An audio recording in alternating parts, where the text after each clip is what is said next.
건진법사 전성배 씨는 JTBC와의 인터뷰에서 윤석열 전 대통령을 김건희 씨 소개로 만나게 됐다고 인정했습니다. 그러면서 일찌감치 검사 시절부터 자신이 대통령 당선을 예언했다고 주장했습니다.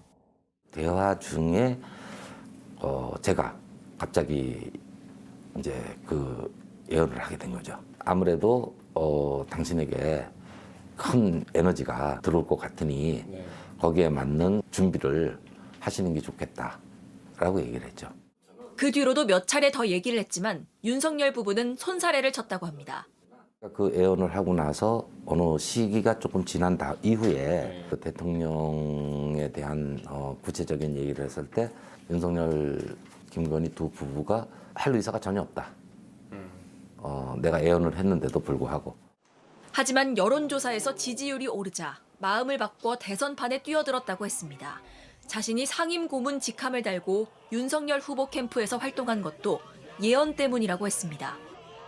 대통령이 되실 거라고 예언도 했고 인연을 맺은 사람이 어떤 이 출마를 했는데 도와야 된다고 생각을 했고 봉사하는 사람들을 위해서 제가 이제 뭐 음료수라던가 뭐 식사라던가 이런 거를 이제 좀 제공한 정도지 다른 행위는 한 적이 없습니다. 하지만 건진법사가 네트워크 본부 소속 본부장들에게 유튜브 구독자 수를 늘리라며 할당량을 내리고 선거 당일까지 대선 캠프 일일 보고를 받는 등 대선 캠프를 비선에서 지휘한 기록이 검찰 수사로 드러났습니다. 건진법사는 윤 전 대통령이 당선되자마자 윤핵관인 윤한홍 국민의힘 의원에게 인사청탁부터 했습니다. 대선 10여일 뒤 지금까지 쉼없이 달려온 길 나름 성과가 크다고 자부할 수 있다면서 인사 3명 부탁했는데 1명만 들어갔다. 내가 이 정도도 안 되나 싶다고 대놓고 압박하는 문자를 보낸 겁니다.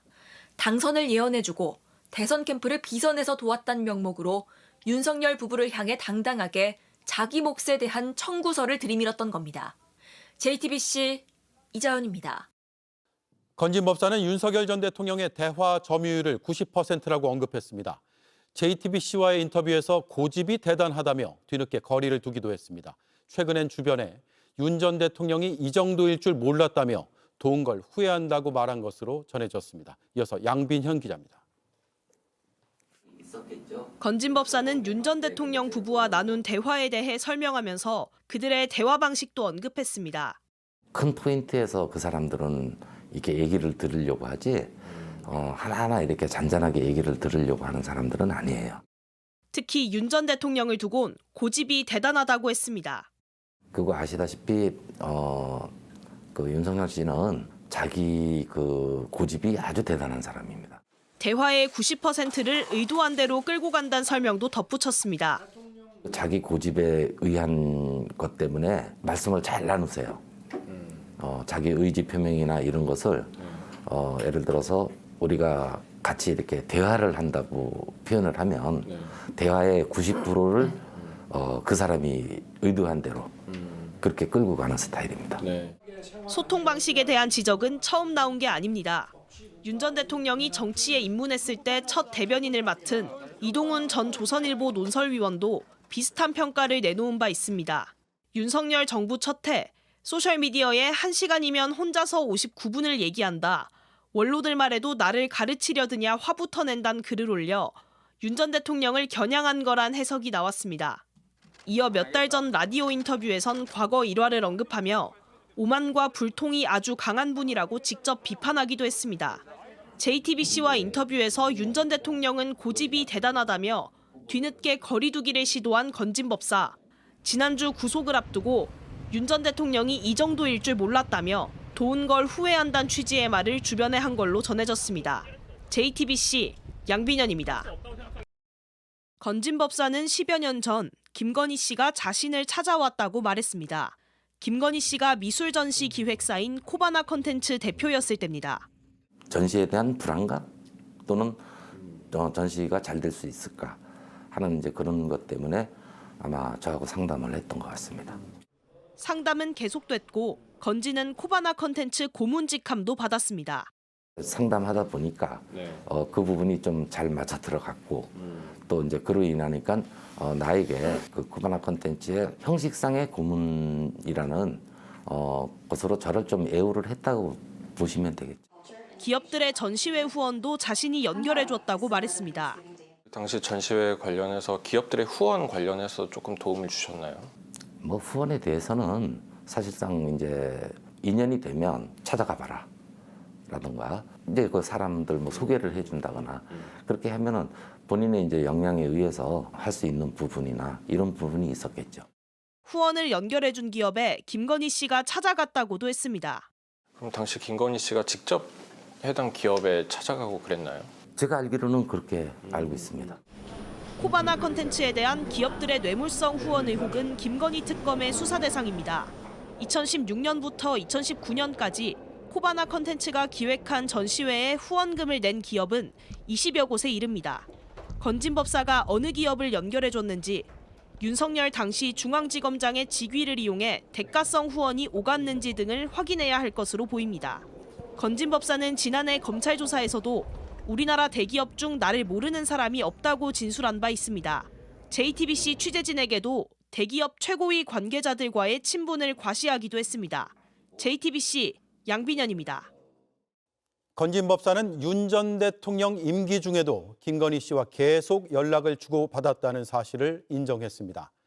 자신의 예지력과 치유 능력으로 김건희 씨를 진료하기 위해서였다고 주장했습니다. 심지어 대체의학 치료사를 연결해주고 약을 지어 전달했다고 했습니다. 영부인이 비공식 진료를 받았다는 얘기입니다. 이어서 이서준 기자입니다. 건진 법사는 김건희 씨가 영부인이 된 뒤에도 연락을 주고받았다고 인정했습니다. 어떤 대화를 나눴는지 물었습니다. 보통 어떤 내용으로 대화를 하셨나요? 제가 이제 그 애언에 대한 어떤 이런 에너지만 있는 게 아니고 그 치유 능력이라는 것이 좀 있어요. 신체에 대한 치유. 그렇죠. 네. 그러다 보니까 또 한 가지는 어찌됐든 정신적인 고통 이런 것에 대해서 쉽게 들으면 해소해주고 마음의 편안함을 얻게끔 하는. 윤 전 대통령 당선 전후로 쇠약해진 김건희 씨를 치료하기 위해 연락을 주고받았다는 겁니다. 사실상 비선 진료를 했다는 주장도 했습니다. 대체의학이라던가. 대체의학. 예. 네. 근데 제가 이제 또 주변에 아무래도 이제 그런 분들하고도 인연이 좀 많다 보니 그분들한테 이런 어떤 부분에 대해서 상의도 하고 그렇게 해서 약도 보내주고 결국에는 이제 뭐 제가 이제 계속 이 중간에서 어떻게 하는 것보다는 직접 연결시켜주는 게 좋겠다 해서 직접 연결을 시켜줬고. 국군 서울지구병원 등 영부인을 위한 공식 의료 체계가 있음에도 김건희 씨가 민간인인 건진 법사를 통해 비공식 진료를 받아왔다는 얘기입니다. 다른 대화는 없었는지 캐묻자 답변을 피합니다. 아, 영부인이 되고 나서도. 그럴 때 뭐 어떤 조언을 좀 해주셨나요? 이 얘기를 하면은 좀 뭐 정치적인 어떤 이런 어떤 부분으로 해석이 될까 봐서. 정치적으로 해석될 국정 운영에 관한 대화를 나눴음을 시사한 셈입니다. 실제로 건진 법사는 김건희 씨에게 연락해 통일교의 각종 청탁을 전달했습니다. 건진은 2022년 4월 통일교 윤영호 전 본부장이 취임식 전 큰일을 상의할 것이 있다고 하니 비밀리에 만나는 게 좋을 것 같다며 종교 쪽은 사고가 없어 큰일을 도모해도 좋으니 생각해보고 답을 주어라고 문자를 보냈습니다. 모두 반말이었습니다. 반말로 이제 대화를 하시나요? 영빈이 되기 전엔 그랬죠. 영부인이 되고 나서는 당연히 존대어 써야죠. 특검은 건진 법사가 김건희 씨와 수시로 연락을 주고받으며 각종 이권과 국정에 개입했다고 의심하고 있습니다. JTBC 이서준입니다.